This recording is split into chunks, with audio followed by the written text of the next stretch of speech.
saya Rizky Alia Ramadhani dari kelas BC 243 dengan NIM 24040712028.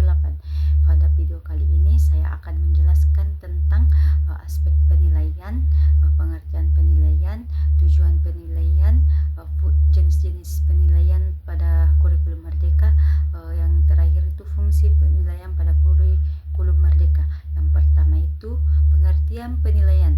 Penilaian adalah proses sistematis yang dilakukan guru untuk mengumpulkan, menganalisis, dan menafsirkan data tentang hasil belajar siswa. Tujuannya adalah mengetahui sejauh mana peserta didik telah mencapai kompetensi yang diajarkan dalam kurikulum Merdeka. Istilah penilaian diganti dengan asesmen pembelajaran. Asesmen adalah proses pengumpulan dan pengolahan informasi untuk mengetahui kebutuhan belajar, kemajuan, dan pencapaian hasil belajar peserta didik. Nah, yang kedua itu tujuan penilaian. Tujuan utama penilaian pembelajaran bahasa Indonesia di SD adalah yang pertama, mengetahui tingkat pencapaian kompetensi siswa. Guru dapat melihat apakah siswa sudah memahami materi, misalnya mampu membuat kalimat dengan ejaan yang benar.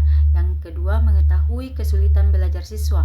Melalui hasil penilaian, guru dapat mengetahui bagaimana yang belum dikuasai siswa, seperti kesalahan menulis atau berbicara. Dan yang ketiga itu meningkatkan mutu proses pembelajaran. Guru dapat memperbaiki metode atau kegiatan belajar agar lebih efektif.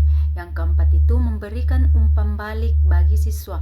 Siswa jadi tahu hasil usahanya dan dapat memperbaiki kesalahan. Dan yang terakhir itu yang kelima, memberi laporan kepada pihak lain, misalnya kepada orang tua atau sekolah tentang perkembangan kemampuan bahasa siswa. Dan yang ketiga itu jenis penilaian dalam kurikulum Merdeka. Nah, kurikulum Merdeka mengenal 3 jenis utama asesmen, yaitu yang pertama, asesmen diagnostik, dilakukan sebelum pembelajaran dimulai. Tujuannya untuk mengetahui kemampuan awal, minat, dan gaya belajar siswa. Contoh, sebelum belajar teks eksplanasi, guru meminta siswa menulis apa yang mereka ketahui tentang peristiwa alam. Nah, yang kedua itu asesmen formatif, dilakukan selama proses pembelajaran. Tujuannya untuk memperbaiki proses belajar dan menyelesaikan pembelajaran.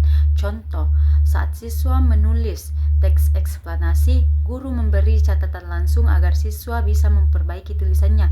Nah, yang ketiga itu asesmen sumatif, dilakukan setelah pembelajaran selesai untuk mengetahui pencapaian hasil belajar terhadap tujuan atau pencapaian pembelajaran. Contoh, di akhir tema, siswa membuat teks eksplanasi lengkap dan dinilai berdasarkan rubrik menulis. Nah, yang terakhir itu ada fungsi penilaian dalam kurikulum Merdeka. Nah, penilaian berfungsi untuk membantu guru dan siswa memahami proses belajar, bukan hanya untuk memberi nilai. Artinya, penilaian digunakan agar guru tahu kemampuan siswa dan siswa tahu apa yang harus diperbaiki secara umum. Ada 6 fungsi utama penilaian. Yang pertama itu fungsi diagnostik. Nah, fungsi diagnostik itu untuk mengetahui kemampuan awal dan kesulitan belajar siswa sebelum pembelajaran dimulai. Contoh, sebelum belajar teks eksplanasi, guru menanyakan apa yang sudah siswa ketahui tentang fenomena alam seperti hujan dan gunung meletus. Nah, yang kedua itu fungsi formatif, untuk memantau dan memperbaiki proses belajar selama pembelajaran berlangsung. Guru memberi umpan balik agar siswa bisa memperbaiki kesalahan penilaian ini, membantu guru melihat apakah metode pengajarnya sudah tepat.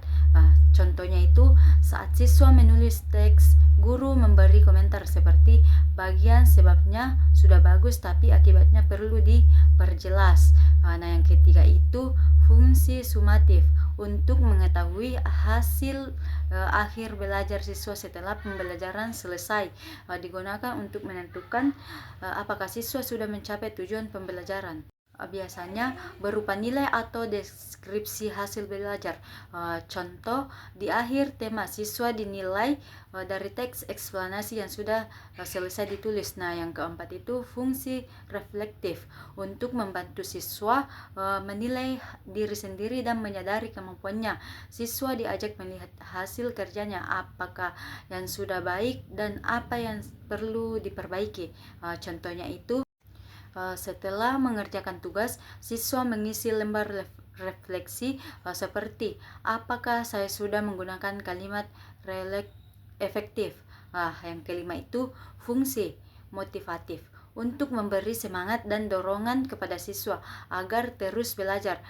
Umpan balik dari guru membuat siswa percaya diri dan mau mencoba lagi. Contoh, guru memberi komentar positif, tulisannya menarik, coba tambahkan penjelasan agar lebih lengkap ya. Nah, yang terakhir itu yang keenam, fungsi pelaporan untuk memberikan informasi hasil belajar kepada siswa, orang tua, dan sekolah. Laporan tidak hanya berupa angka tetapi juga deskripsi kemampuan siswa.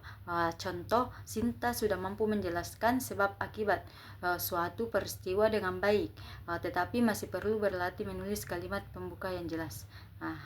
Sekian dari penjelasan saya. Mohon maaf apabila ada kekurangan. Saya akhiri dengan ucapan suci minallahil musta'an wa Assalamualaikum warahmatullahi wabarakatuh.